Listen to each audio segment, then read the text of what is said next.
If you've ever wanted to show off your work online, whether you're a designer, photographer, writer, or just looking to showcase your skills, a portfolio website is hands down one of the best ways to do it.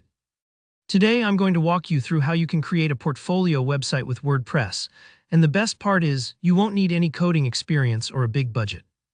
By the end of this tutorial, you'll have the foundation of your very own online portfolio ready to share with the world. Let's dive right in. The first thing you'll need to do is log in to your WordPress account. If you haven't already created one, just head over to WordPress.com and sign up. It's free, and the sign-up process is really straightforward. Once you're logged in, you'll land on your dashboard, which is kind of like the command center for your site. You'll be coming back here a bunch, so get familiar with it. Next up, you'll want to secure your domain name. Think of your domain as the web address people will use to find your site, like your virtual street address. WordPress gives you the option to get a free domain, which usually ends with WordPress.com. To do this, look for the domain section in your dashboard and follow the prompts to set yours up.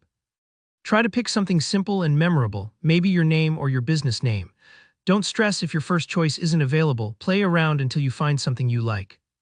Now let's make your site look like a real portfolio. Go to the Appearance section on your dashboard, it's usually on the left-hand side, and click on Themes. Themes are basically pre-designed templates you can use to change the look of your site in just a couple of clicks. In the Themes area, use the search bar to look for Portfolio.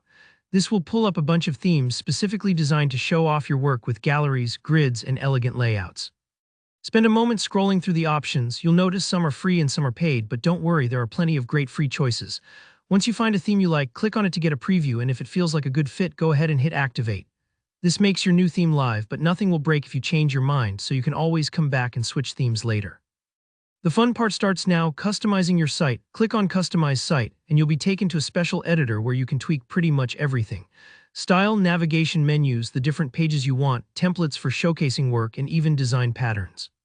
Take your time here. For example, adjusting the navigation will determine how visitors move between pages, while templates control how your portfolio items are displayed. If you're feeling creative, you can experiment by adding blocks. These are the building elements in WordPress, like galleries to show off your artwork or testimonial sections for client feedback. You can also add new pages, maybe an About Me page or a contact page. Think about what someone would want to see if they're thinking of hiring you or learning more about your work. When you're happy with how everything looks, don't worry if it's not perfect. Websites are always a work in progress. It's time to publish. Hit the Publish button, and just like that, your portfolio website is live for the world to see. And that's it, you've just built the bones of your portfolio without writing a single line of code. If you learned something new today, please give this video a like, and if you've got questions, maybe you're stuck on a step, just drop a comment below and I'll do my best to help you out. And if you want to see more easy step-by-step tutorials like this, don't forget to subscribe. Thanks for watching and good luck with your new portfolio site.